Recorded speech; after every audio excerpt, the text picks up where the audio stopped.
خطبہ نمبر 1۔ اس خطبے میں امیر المومنین علیہ السلام نے مختلف مجلسوں، معرکوں اور پیش آنے والے حادثوں میں خطبوں کے انداز میں ارشاد فرمایا ہے: بسم اللہ الرحمن الرحیم۔ حمد و سپاس کا سزاوار وہ ہے کہ قوت نطق کلام رکھنے والی تمام ہستیاں اس کی مداح و ثنا سے عاجز و درماندہ ہیں، جس کی نعمتوں کو شمار کرنے والے گننے سے قاصر ہیں اور جس کا حق نعمت کوشش کرنے والے نہیں ادا کر سکتے۔ وہ خدا کہ جس کی حقیقت بلند ہمتوں کے ادراک سے ماورا ہے، جس تک فکر کی گہرائیاں پہنچنے سے قاصر ہیں، جس کے صفات کی کوئی حد نہیں، نہ کوئی ایسی نعمت ہے جو صفات خداوندی کا بیان کر سکے، نہ کوئی ایسا وقت جس کا شمار ممکن ہو، نہ کوئی ایسی مدت دراز جو منتہی ہو۔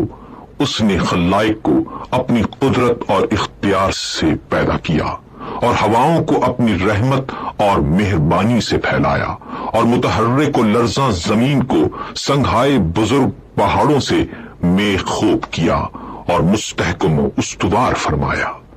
دین کی پہلی بنیاد خدا کی معرفت ہے اور معرفت کا کمال اس کی تصدیق ہے، اور کمال تصدیق توحید ہے، اور کمال توحید اس کو ہر چیز سے برتر ماننا ہے۔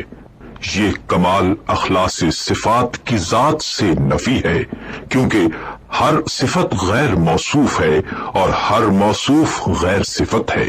جس نے اس کی توصیف میں ذات کو صفت زائد سے ملایا، اس نے گویا ذات الہی میں دوئی پیدا کی، اور جس نے دوئی پیدا کی اس نے گویا اس کی ذات میں تقسیم مانی، اور جس نے ذات الہی میں تقسیم مانی وہ نادان ہے، اور جس نے نادانی کی اس نے خدا کی طرف اشارہ کیا، اور جس نے اشارہ کیا اس نے اسے محدود کر دیا، اور جس نے یہ پوچھا کہ خدا کس چیز میں ہے اس نے گویا کسی چیز کے ضمن میں اسے قرار دیا، اور جس نے سوال کیا کہ وہ کس چیز پر ہے تو اس نے دوسرے مقام کو اس سے خالی تسلیم کر لیا۔ خداوند تعالی ہمیشہ سے موجود ہے مگر حادث اور نوپید نہیں۔ وہ موجود ہے مگر اس کی ہستی عدم و نیستی کے بعد نہیں۔ وہ ہر چیز کے ساتھ ہے لیکن بطور ہمسر نہیں۔ وہ ہر چیز سے الگ ہے لیکن اس سے کنارہ کش نہیں۔ وہ ہر چیز کا فاعل ہے لیکن اس کا فعل حرکات اور آلات کا نتیجہ نہیں۔ وہ بصیر ہے، جب اس کی مخلوق نہ تھی وہ منفرد ہے، کیونکہ اس کا کوئی ایسا ساتھی نہیں جس سے وہ اپنا جی بہلائے اور جس کے نہ ہونے سے اسے الجھن ہو۔ اس نے دنیا کو پیدا کیا اور پہلے پہل بنایا، بغیر اس کے کہ فکر کو کام میں لاتا یا تجربے سے فائدہ اٹھاتا، اور نہ اپنے نفس میں کوئی حرکت پیدا کی، نہ پہلے سے کوئی اہتمام کیا کہ جس کے لیے بے چین ہوا ہو۔ وہ چیزوں کو ٹھیک وقت پر عدم و نیستی سے وجود کی طرف لایا اور گوناگون چیزوں میں موافقت اور سازگاری پیدا کی، اور ہر چیز کو اس کی طبیعت اور مزاج عطا کیا، اور ان طباع کے لیے شکل و صورت معین کی۔ وہ ان کی ابتدا اور آغاز سے پہلے ان سے واقف تھا۔ اس کا علم ان کے حدود اور انتہا کو محیط تھا، ان کی حالت اور پوشیدہ کیفیت سے آشنا تھا۔ پھر خدائے بزرگ و برتر نے زمین و آسمان کے درمیان اور جوا، فضا و اطراف اور شگوفوں میں شگاف اور آسمان سے دھلی ہوئی ہوا پیدا کی۔ اس جوا فضا میں متلاطم پانی جاری کیا جس کی موجیں بڑھ بڑھ کر بلند ہو رہی تھیں۔ اس پانی کو باد تند کی پیٹھ پر سوار کیا جو ہر چیز کو متزلزل کیے دیتی تھی۔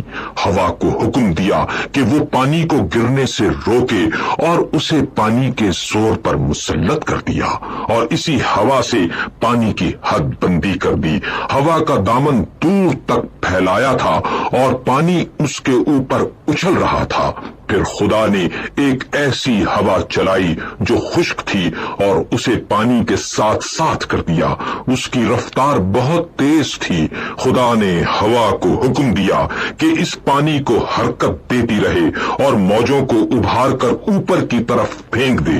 ہوا نے اس پانی کو اس طرح متھا جیسے مشک میں دودھ متھا جاتا ہے، اور یوں یہ پانی کے نچلے حصے کو اوپر کی طرف پلٹانے لگی اور ساکن کو متحرک سے ملانے لگی، یہاں تک کہ پانی کی چوٹی بلند ہو گئی اور تہ بتہ پانی پر پھبن اٹھایا، اور پھر اس پانی کو شگاف دی ہوئی اور کشادہ فضا میں بلند کیا، جس سے 7 آسمان بنائے۔ آسمان زیری کو ایک جمی ہوئی اور رکی ہوئی موج قرار دیا، اور آسمان بالا کو ایک محفوظ چھت اور بنائے مرفوع بنا دیا۔ آسمان کو بغیر کسی ستون کے روکے اور بغیر میخ کے اپنی جگہ پر قائم رکھا۔ پھر خدائے بزرگ و برتر نے اس آسمان کو چمکتے ہوئے ستاروں اور دمکتے ہوئے تاروں سے مزین کیا، اور اس میں چراغ نور افشاں یعنی خورشید و ماہ درخشاں کو رواں دواں کیا۔ یہ ساری چیزیں دھومتے ہوئے آسمان، رواں دواں چھت اور لوح متحرک میں تھی۔ پھر خدا نے بلند آسمانوں کے بیچ میں شگاف دیا اور ان خلاؤں کو فرشتوں کی مختلف قسموں سے پر کر دیا۔ ان فرشتوں میں کچھ حالت سجدہ میں ہیں، رکوع نہیں کرتے، کچھ مصروف رکوع ہیں اور کھڑے نہیں ہوتے۔ ان میں ایک گروہ صف بستہ کھڑا ہے جو اپنی جگہ سے ہلتا تک نہیں۔ کچھ وہ فرشتے ہیں کہ تسبیح خوانی میں مصروف ہیں مگر ذرا نہیں تھکتے۔ یہ تمام ملائکہ ایسی غیر مادی ہستیاں ہیں کہ ان پر آنکھوں کی نہ نیند چھاتی ہے، نہ عقلوں کی بھول چوک کا غلبہ ہوتا ہے، نہ بدنوں کی سستی طاری ہوتی ہے، نہ بھول